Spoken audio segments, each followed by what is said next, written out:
Would you be the jerk for assuming your friends would pay for your birthday meal? We'll get into that in a bit, but first, am I the jerk for not giving up my seat on the bus since I'm literally missing a leg? I had a little situation at home, so I moved in with my cousin in New York City. I'd like to mention that I lost my leg from sepsis a couple years ago. I have a prosthetic now, but I get really tired and ache when I use it for a while. This was after I graduated high school, so obviously I'd never taken a bus since then. After moving here, I was delighted to find out about the disabled seats. On the buses here, not sure about the trains, I avoid them because of all the homeless people. There's seats where disabled people can sit. Able-bodied people legally have to give up their seats if they sit there and a disabled person asks for their seat. I was on the bus last evening when it was filling up a bit. A pregnant lady saw me and asked for my seat in broken English. I told her I needed the seat, and she looked me up and down to, I guess, try and figure out what my disability is. The man next to me said, "For freak's sake." He gave her his seat and said to me, "That was pretty crappy of you. She shouldn't have even had to ask." I told him I needed the seat because I was tired, and he said, "She's probably tired all the time, buddy." He said he could tell I just moved here, but legally I need to give up my seat when disabled people ask for it.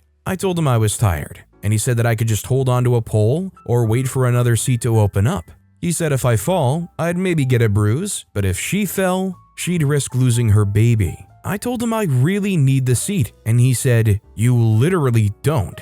I rolled my eyes and pulled up my pant leg to show him my prosthetic. I was expecting him to feel bad and apologize, but he showed me no empathy and told me, "You're in New York now. Use your dang words. We can't read your mind." I got off at my stop and vented to my cousin via text. He said, "Dude, this city's gonna eat you alive if you don't learn better communication skills. Doesn't matter who's in the wrong if the whole situation could have been avoided by using your words. Knowing you, I'm half convinced you waited until the last second to say something just to cause drama." I said I'd just post on here then, and he sent, "Well, that explains a lot." I asked him what he meant, and he left me on red. Am I the jerk? Obviously, I think OP felt pretty uncomfortable as far as sharing about their disability, but I kind of agree with what both people said. I hate to say that you have this expectation to reveal and show your disability to other people, but at the same time saying, "I'm tired," you are going to get absolutely roasted, called out, and a number of other potential things for saying, "I'm tired." It just makes you look even more like an inconsiderate jerk. You don't even have to passive-aggressively show them. Just say that you have a hard time because you have a prosthetic leg. It sucks that you have to disclose that, but it would have made this thing a whole lot more straightforward. Also, hi, I'm Steven, and if you guys enjoy getting to decide whether or not all of these people are jerks, why not hit those like and subscribe buttons down below? That said, our next story is, am I the jerk for saying my daughter will have more? I have a daughter, 15-year-old female, and I'm dating a woman who has 2 kids, 14-year-old male and 16-year-old female. We've met each other's kids, and I can say her children are very pleasant and nice. I've taken more of an uncle or mom's friend approach with them. I'm not trying to be their father or anything, even though their biological father is not in the picture.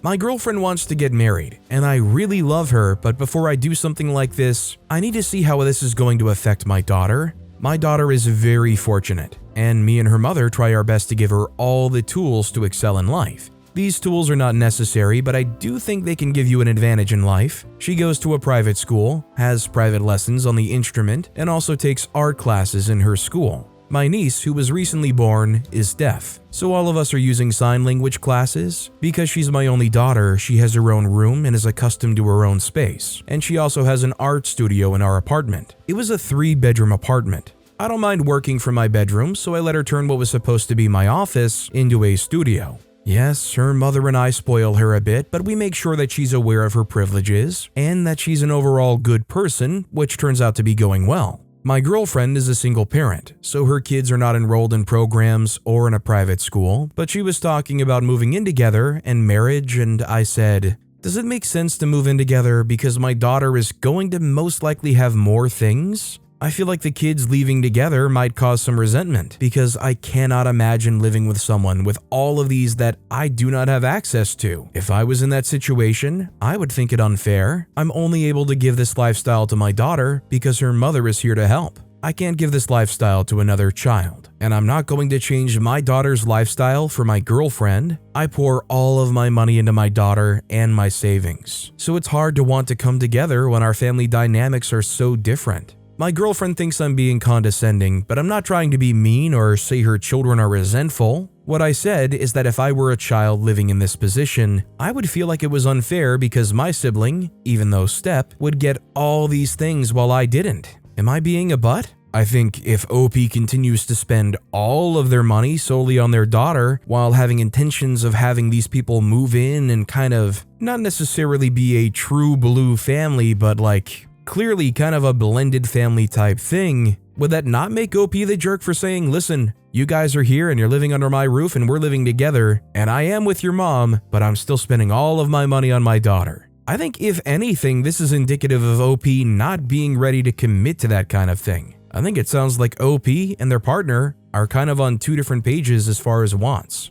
Our next story is, am I the jerk for calling my ex-wife out for preferring her daughter over our sons? My ex-wife and I have been divorced, and she had an 11-year-old daughter. We have a 15 and 17-year-old together and split custody. It's obvious that their mom prefers their half-sister over them. She does things one-on-one with the girl. She buys expensive gifts for her. She lets her have friends over. I called her out on it and she defended herself and said she loved her children equally. She spent more time with her youngest because she was younger and because she was interested in her mom's hobbies. My ex-wife never adjusted well to an all-boy household, and that was a major reason for our divorce. I can't help but think that she's continued to have that issue. She and her husband refuse to talk about the issue, and now only talk about custody time. Am I the jerk? Edit, both of my boys are in sports. Their friends' moms are very interested in them. Meanwhile, my ex goes to 1 or 2 games if they ask her to go. She wouldn't go to a game if they didn't ask, but she never misses her daughter's events. She doesn't spend one-on-one time with the boys. She likes dropping them off to hang out with friends.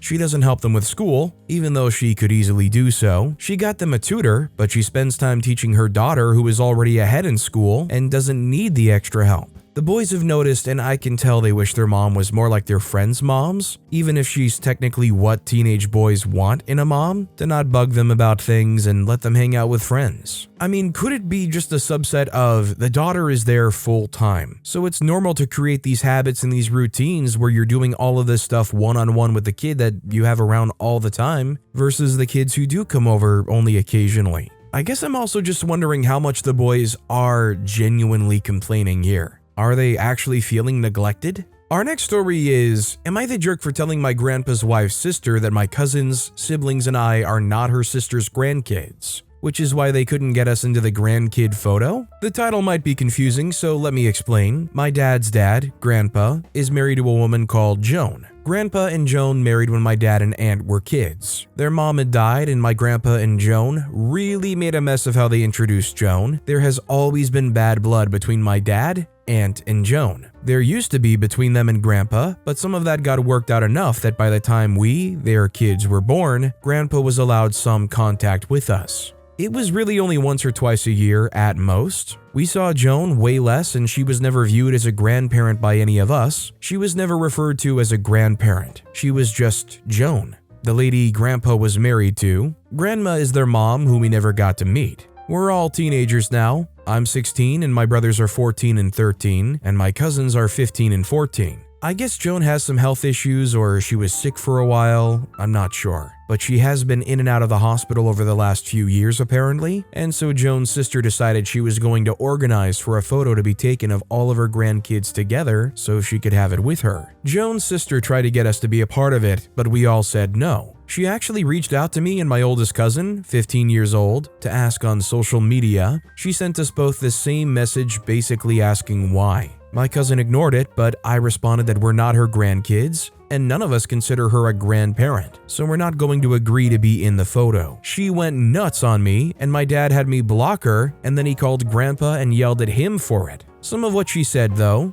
she made a point saying we're all old enough to want to know someone who never did anything wrong by us, and always tried to be welcoming and loving. I guess it made me wonder if I'm the jerk for what I replied with. I don't think OP's the jerk here because realistically, it's not a genuine relationship, and it's also not a relationship that they want anything to do with. If they don't want to be in that photo, there's no legitimate reason for them to be. I think that's pretty end of story. Our next story is, am I the jerk for reducing my parents' allowance by whatever amount they share with my siblings? My parents live in a less developed country than I do. My siblings and I all live in North America or Europe. When I got my new job, I did my budget and saw that I could send home roughly $1,300 a month without it affecting my personal comfort. I would still be able to save for my future, and my mom and dad could retire. So when I was home, I set up a joint account for us. That way I could see if they needed more and make sure that they were not getting scammed or anything. After about a year and a half, I started noticing that there was a $200 transfer every month. I asked them about it, and they said he was having difficulties with his budget, so they were helping him out. My brother doesn't need help. He's a scholarship student. He actually receives a stipend from my home government to study abroad. What he wants is money to party, so I reduced the amount I give them by $200. Obviously, they don't need it, as they can afford to give it away every month. My mom called me when she noticed and was yelling at me for being a crappy daughter and sister. I asked her to tell me exactly how much money they contributed to my party fund when I was away for school. Just so you know, the answer is zero. They also tried to talk me out of attending university in Canada. I'm not sure how common the idea of filial piety is in other cultures, but it's a big deal in mine. She went off about it. I told her that they didn't need the money, and I had better ways to spend $200 than to gift it to my brother so he could get drunk with his friends more. She said that I'm treating them like children by restricting how they spend their money. I replied that I was not going to subsidize my brother through them, and that from now on, the amount they got from me would be $1,100, and that if they sent him money again, I would know and reduce their money by that amount going forward. My brother called me to bench me out about cutting off his money from our parents. I said that I hadn't. He was welcome to tell our parents to go back to back-breaking jobs at their age to pay for his partying in London. Then they would have my money to live off of and their wages to pay for his drinking. My boyfriend is on my side, as are many of my friends. Most of my family and people from my culture think I'm being a jerk. However, for the last 2 months, my parents have only been spending on themselves. I don't think LP's the jerk because all of this money they're sending back is not for that purpose. I can't fault them for being upset in that situation, knowing that a not insignificant amount of it is being redirected for no good reason. I fully subscribe to the idea that if I'm sending you all this money and you turn around and gift it away to somebody else, you obviously don't need or at least cherish that. Shoot, for all we know, it probably would have been $200 now, and it probably would have inched up as time went on. Our next story is, am I the jerk for wanting to celebrate my 40th birthday despite my husband wanting to attend the wedding of our good friend who decided to have their wedding on my birthday? Our very close friend of 23 years has booked his wedding on the day of my 40th birthday. My husband's attending the wedding, as he's a groomsman. I do not want to attend the wedding. I want to do my own thing on my 40th birthday. I am a mom with 2 kids, work full-time, and get very little me time, and very little appreciation for everything I do for not only my own family, but for basically anyone who needs something. I currently detest the bride and groom. My husband has stated that he will not attend the wedding if I do not attend. However, he must attend due to being in the bridal party. Initially, I cried a lot over it. Then I got over it and began planning my own celebration. Does this make me a jerk? I might be the jerk because we're very close to this friend. My question is it important for OP to be on exactly the day? Like, I'm just wondering, why is the importance of having their 40th birthday celebration specifically on that day alone the only way to go? Does it kind of suck that you would have to not do it on the exact birthday? Sure, but what's the limiting factor from just pushing it back another day or two, where you do finally have that day for yourself that your husband should gladly help you with? I just think it's very clearly a lot more reasonable to push your birthday celebration back a few days than it is an entire wedding, let alone utterly resent people for it. Our next story is, am I the jerk for not letting my dad borrow money for his stepdaughter? My parents are divorced. My dad screwed our family over in the divorce. He got into a lot of debt and left my mom to deal with some of the fallout. Knowing she was a stay-at-home mom with no income of her own, he was somewhat controlling where that was concerned, and he didn't want the mother of his children working outside the home. Both households struggled for years because of his actions. As the oldest, I, 17-year-old male, had the burden of being made aware of this, which is something my mom yelled at dad for because he encouraged me to get a job when I was 10 to help out financially. Mom was so angry at him. While still in debt and not even formally divorced from my mom, Dad met his current wife and moved her and her 3 kids into the house he was renting. They got married days after the divorce was finalized and wasted money my dad did not have. When I was 15, I asked mom if she would feel comfortable with asking for full custody of me. She said of course, and she refused to let me help with money. I had a small part-time job at the time. Mom got full custody of me, but my sisters still had to do the 50-50 thing. I stopped almost all communication with dad, but I can't entirely cut him off until I turn 18. My dad still struggles with money, and there were times, so mom didn't try and make up for him, that I bought my sisters stuff for Christmas or their birthdays that would make up for him instead. But they got him at home with me and mom. Dad became aware of this, and last week he asked me to let him borrow some money for his stepdaughter's birthday, which was 2 days ago. I told him no. He texted me about 40 times asking for the money and saying he would pay me back March 15th. I said no again. I ignored the rest of the texts that came through. The day of his stepdaughter's birthday, he called and texted me a bunch and told me how upset she was to get no gifts and how crappy I should feel when I've made sure my sisters never feel that way and wouldn't do the same for a step-sibling. His wife also texted me saying I should be more compassionate. Am I the jerk? I really don't think this is OP's responsibility, and it's just a whole group guilt trip effort. They're just trying to manipulate OP into feeling like a total jerk and trying to swoop in and pick up the slack and save the day for all of them. No thank you. Our next story is, am I the jerk for crying in front of my parents about my teddy bear? I, 14-year-old female, am very much of an introverted person and would rather just bury myself in schoolwork rather than talking to other people. Last Monday, my distant relatives came for a little family reunion, all on Dad's side. I wasn't home when they arrived, but I was notified of it before. I shrugged it off as usual. When I came home, I greeted my parents and other relatives that were present. After that, I just said my goodbyes and came inside my room, only to find out my teddy bear was missing. I searched everywhere. I couldn't find it. That bear is what I got from my mother when I was 3 years old to date. I've loved that bear so much I'd sleep with it every night, sometimes even vent to it. I was mad and immediately went down to ask my mom what happened, and she just casually sighed and said I'm already a teenager and I didn't need it. She gave it to my cousin since my cousin really wanted it. I was furious about her giving it to my cousin. I never even allowed anyone in. I got mad and started telling her how much she shouldn't have done that she didn't have a right to touch my stuff with my permission. She just scoffed and crossed her arms. You can always buy a new one, it's not a big deal, she said and walked away when I cried there. I felt like I was being too emotional, but I really loved that bear. Am I the jerk? I really don't think OP's the jerk at all, and I think if they can, they should reach out to their aunt or uncle, and if they have a conscience and a heart, if you explain what happened and how much that bear means to you, they should give it back to you. That's the only right thing.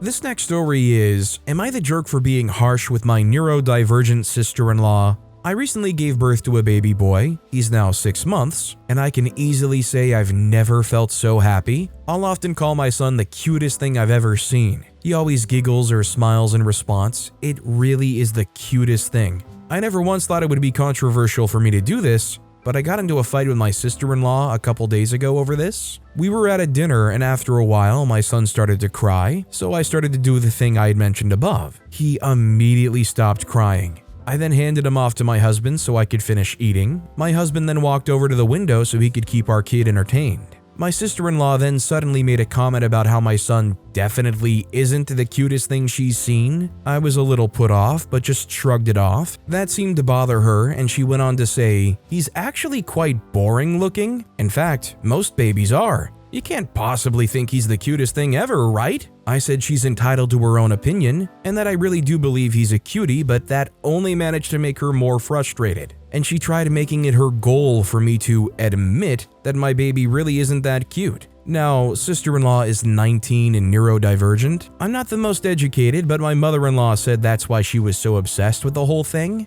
I didn't really think about that in the moment, and told her to knock it off and stop talking to me in like a super harsh tone. She immediately went quiet and ran to sit by her mom. She then proceeded to glare at me and my son the rest of the night. After my mother-in-law yelled at me over this, my sister-in-law has been making social media posts about being discriminated against by family members. Am I the jerk? I don't think OP's the jerk here. I don't think they were necessarily out of line, even if they are neurodivergent and that's why they were so fixated on this. I think it was still a fair line for OP to draw here. And I don't think behavior like that can just be excused in kind of the way that the other family members are trying to. Neurodivergent or not, you don't have a past to just be rude and anybody has to go, oh, well, considering the circumstances, I'll just smile and try to ignore it. Our next story is, am I the jerk for demanding my husband allow our daughter to go on a graduation trip and prioritize her friends over visiting his family and paying for the trip against his wishes? Background info, my husband is named Brad, Valerie is our daughter who's in 8th grade, and Denise is Brad's sister.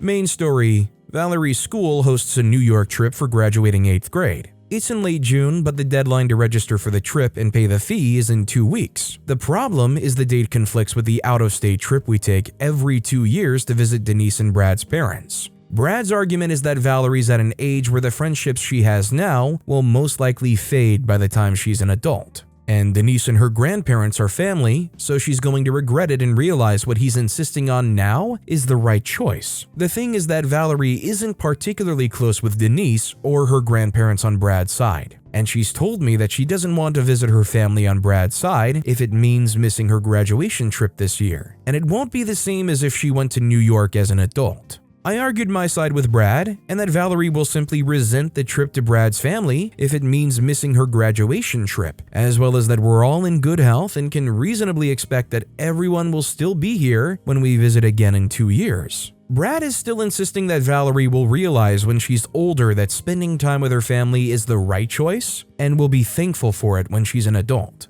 Me and Brad are still on opposing sides, and I've told him that I'm going to sign off on Valerie's graduation trip and pay the fee out of my own savings regardless of what he says. Am I in the wrong for putting my foot down and making sure our daughter gets to go on this trip against Brad's wishes? Valerie has already missed out on so many experiences and didn't even get a 5th grade graduation because of COVID. She's worked so hard this year to improve her grades to be allowed on this trip, and I feel we need to make up for those lost events as much as possible. So, to be honest, as somebody that's never really put a whole lot of stock into family reunion type events, I mean, that's just how me and kind of my family were as I grew up, I completely am on board with OP here. I think that experience and that excitement for them will be way more fulfilling and rewarding for her than being forced to go to this family reunion. You can have another family reunion, you can see all of the family again, you can't redo the 8th grade graduation trip to New York.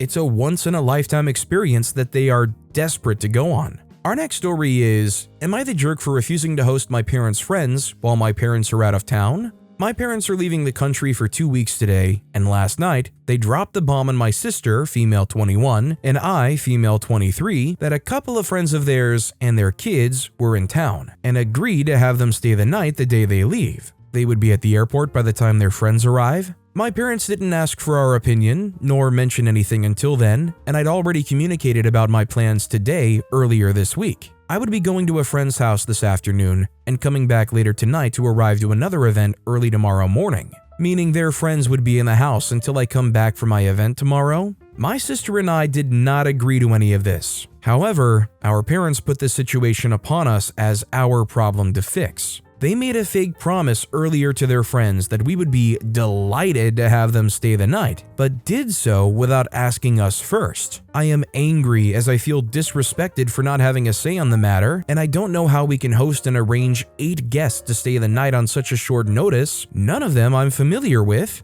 Am I the jerk? Honestly, I read this story and I'm like, how could OP ever be the jerk? I mean, it's just so ridiculous. Having 8 people invited over without anybody else's consent? Told them that you'd be delighted to have them over? How could you be the jerk? This next story is, am I the jerk for not going to brother's wedding after my family ruined my relationship?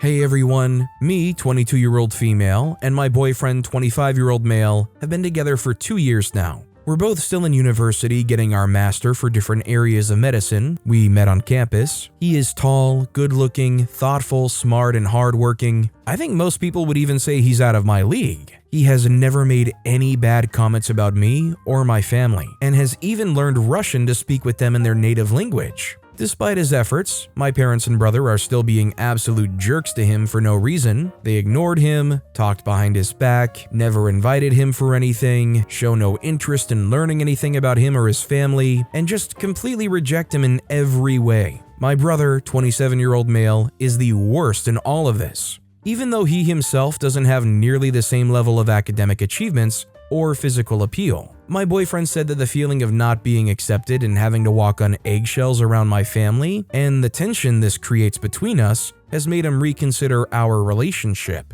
Last week, my brother got married, and of course my boyfriend wasn't invited, so I decided to not go as long as he wasn't invited. They decided to not invite him, so I didn't go, and now they're furious at me for doing so. Am I the jerk for not going? I don't think OP's the jerk. Actions have consequences. Whether they realize that then or now, and in general the family seems pretty toxic. I mean, it might be best just to focus on you and your relationship and what's important, rather than trying to save any kind of relationship here and risk ruining yours because he just can't stand being exposed to that toxicity. This next story is, am I the jerk for assuming my friends were paying for my birthday meal? This happened a few days ago, and I've been conflicted since. Before my birthday, 5 of my friends asked if I would like to get some food and drinks out for my birthday event. I said sure. Where would we go? Mike said, anywhere you'd like. I suggested a nearby steakhouse that I've been to in the past. We all met each other there. Mike was quick to order himself a drink and started talking about appetizers. I said I don't normally eat them, but I'll try one. We ordered our mains and we all had ordered the steak and another round of drinks, at which point Adam also ordered a bottle of champagne.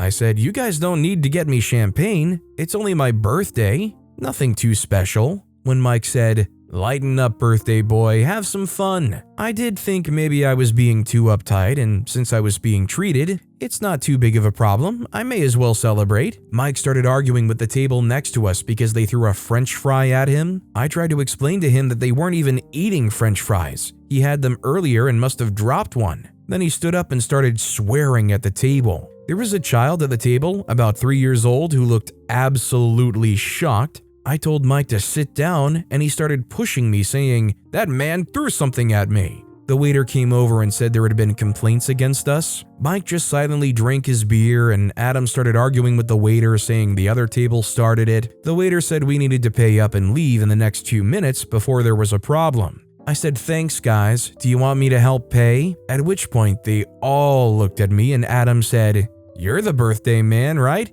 You got money. I said, I thought you were inviting me because it's my birthday as a present. Adam chuckled a bit and said, weren't you the one that chose where we were going, bud? Adam got up to leave and said, let's go, boys. I started to worry, thinking they were pranking me or something, and said, you can't really go. Then Adam started to walk away, so I grabbed him a bit and he looked at my hand and said, get your hand off me, pal. I just looked at him and said, why are you acting like this, man? They walked out and left me with the bill. I tried to explain to the waiter about the situation. He said, someone's gotta pay, and your table was causing a lot of trouble tonight. I tried to apologize, but he just looked at me like I was dirt, so I just paid. It was most of my money. I spoke to my friends after and they just acted like nothing happened. I said, you guys need to pay me back. And I got several replies along the lines of, it's already over, leave it. So I haven't spoken to them in a few days. I received a few messages asking me if I am still crying or if I grew up yet.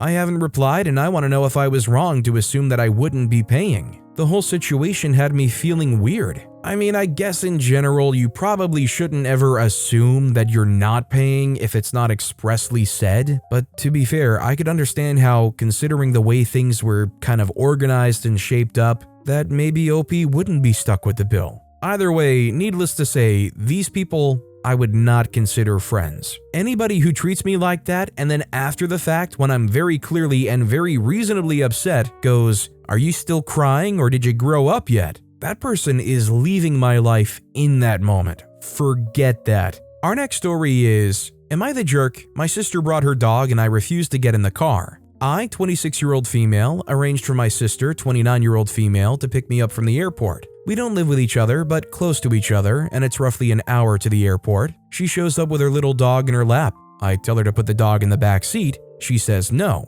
I tell her I'm not getting in. I'm like, why the freak would you bring it? It's freaking dangerous to drive with a dog in your lap. She says deal with it. I say no. I walk away and get a taxi. Sure, it cost me money, but in my opinion, it's safer. As soon as I walk away, she starts blowing up my phone. Over the last day, she's been asking for gas money. I sent a simple text that said no. Am I the jerk here? I don't blame OP. In general, your dog shouldn't even be loose in the cabin, let alone sitting on your lap. I can't lie that I would be afraid too if I got in the car with somebody that I don't really know how well they drive, and they have a distraction that isn't just like their phone, but a live animal that could do anything or freak out at any moment. I can't fault OP for looking at that and going, I'm not gonna take my chances on this. The Grim Reaper ain't gonna be able to catch me on this one. In general, if you do not trust somebody who is operating a vehicle, you can't be the jerk for not wanting to get in and not going for that ride. But with that being said, that's all the time we have for today. Now, if you want to hear another absolutely crazy Am I the Jerk Here story, check out that video on the left. Or if you missed my latest video, check out that video on the right. That said, I'll see you all next time with some more stories.